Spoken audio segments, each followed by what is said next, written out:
Hi hello friend, good morning, সুপ্রভাত। কে কে খাবে তো চলে এসো।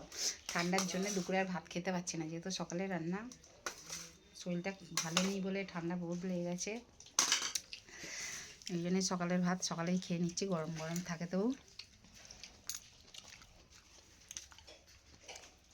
ভাত, শাক চচ্চড়ি, মাছের ঝাল, আলু সেদ্ধটা আছে রেখে দিয়েছি, মুড়ি দেখাবো। এই যে আমার বাবান খাচ্ছে। বাবান হ্যালো বলো। হ্যালো। কে কে খাবে তো চলে এসো, বুঝতে পারছো। সকালে তবু ভাতটা গরম থাকে, আর দুপুরবেলা যখন খেতে বসি তো 12:30টার সময় ভাতটা এত ঠান্ডা হয়ে যায়, যেন মনে হচ্ছে ভাত খাচ্ছি না, যেন মনে হচ্ছে বরফ খাচ্ছি।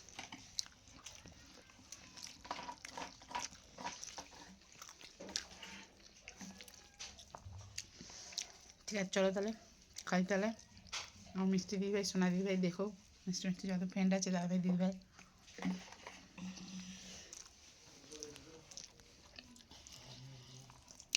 কে খাবে তো চলে এসো।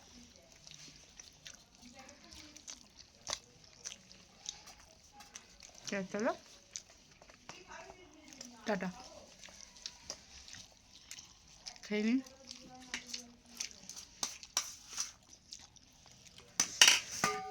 যত যাই থাক, ভাত ভাত একটু শাক থাকবে জমে যাবে, বুঝতে পারছো। সত্যি দারুণ জমে যায়। শাক লাভার আমার মতন কে কে আছে বলো, অবশ্যই কমেন্ট করে বলবে।